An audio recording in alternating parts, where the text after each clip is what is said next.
গায়ক কে নিয়ে সোশ্যাল মিডিয়াতে কথা বলার জন্য বছরখানেক আগেই গায়ক রূপঙ্কর বাগচিকে ভয়ঙ্কর রকম কটাক্ষের মুখোমুখি হতে হয়েছিল, যার রেশ পড়েছিল গায়কের জীবিকার উপরও।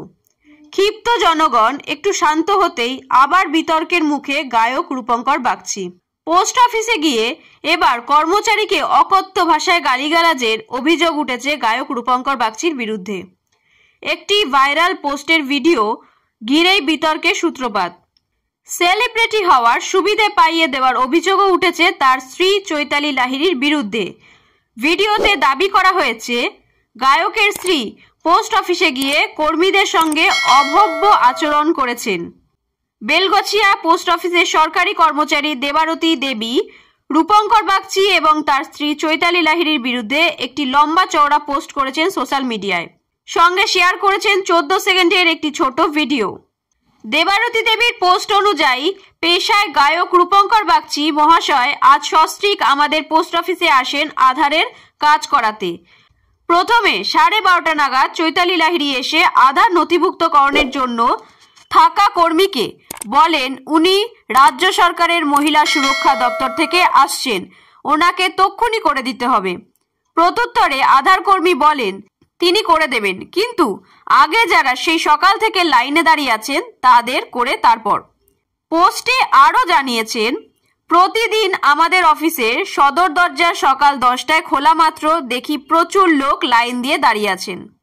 এই লাইনের জন্য তারা স্বভাবতই 10টার আরও আগে থেকেই দাঁড়ান।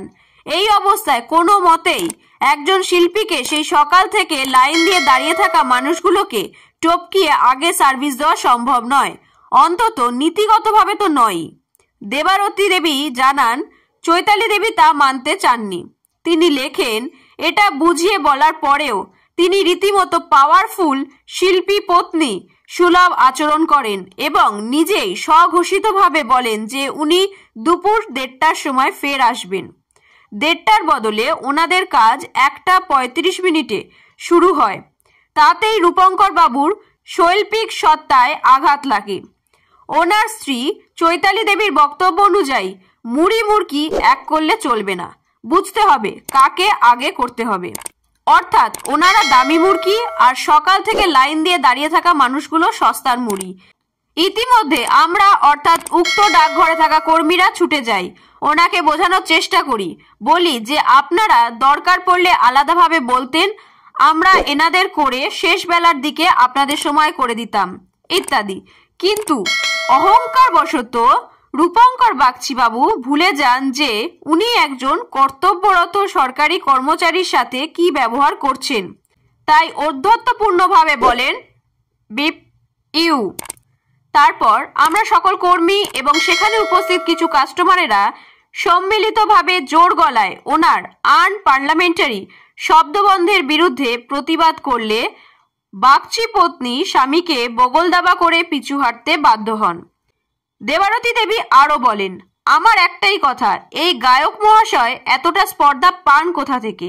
আমাদের অনেক ব্যস্ত কাস্টমারেরা থাকেন যারা অনলাইন স্লট বুকিং করে আধারের কাজ করিয়ে থাকেন, কিন্তু সেই বলে আমি মহিলা দপ্তরের কর্মী, আমি দেরি করে আসব, আর যাদের আগে হওয়ার কথা তারা মুড়ি বলে আমি মুরকি মানে গায়ক পত্নী হয়ে সুবিধা নিয়ে চলে যাব, এটা ভাবেন কোন আক্কেলে? কে কাণ্ডের পর থেকে নানাভাবে কটাক্ষের সম্মুখীন হয়েছিলেন রূপঙ্কর বাগচি। ফের আরও একবার গায়কের এই নতুন ভিডিও নিয়ে স্বাভাবিকভাবেই বিতর্ক শুরু হয়ে গিয়েছে।